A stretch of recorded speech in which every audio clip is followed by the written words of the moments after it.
ఆస్తుల విషయంలో అన్న వైఎస్ జగన్, వదిన వైఎస్ భారతితో విభేదిస్తున్న పీసీసీ అధ్యక్షురాలు వైఎస్ షర్మిల ఇవాళ మరో విషయంలో మాత్రం వారికి అండగా నిలిచారు.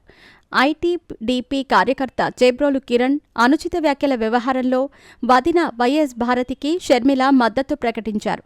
అంతేకాదు, షర్మిలపై ఇలాంటి వ్యాఖ్యల వీడియోను చిత్రీకరించి షేర్ చేసిన యూట్యూబ్ ఛానల్ పైన ఫైర్ అయ్యారు.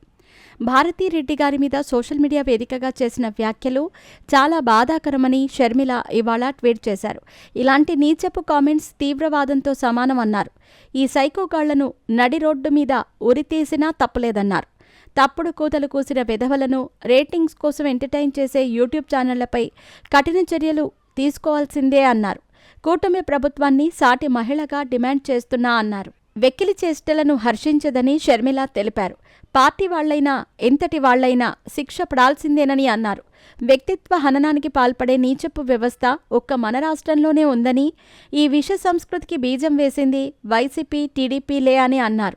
సోషల్ మీడియా వేదికగా అసభ్యకర పోస్టులు పెట్టే సైతాన్ సైన్యానికి ఈ రెండు పార్టీలే ఆదర్శమన్నారు. అధికారాన్ని అడ్డుపెట్టుకుని ఉచ్చం, నీచం, మానం, మర్యాద లేకుండా ప్రవర్తించారని విమర్శించారు.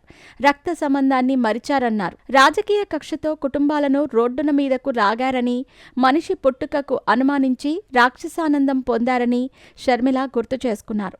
అన్యం పుణ్యం ఎరుగని పసిపిల్లలను సైతం గుంజారన్నారు. అక్రమ సంబంధాలు అంటగట్టారని, మీరు పెంచి పోషించిన కాలకేయులే ఇప్పుడు వ్యవస్థను భ్రష్టు పట్టించారని వారికి గుర్తు చేశారు. ఈ దారుణ సంస్కృతిని వెలివేయటానికి అన్ని పార్టీలు ముందుకు రావాలని కోరారు.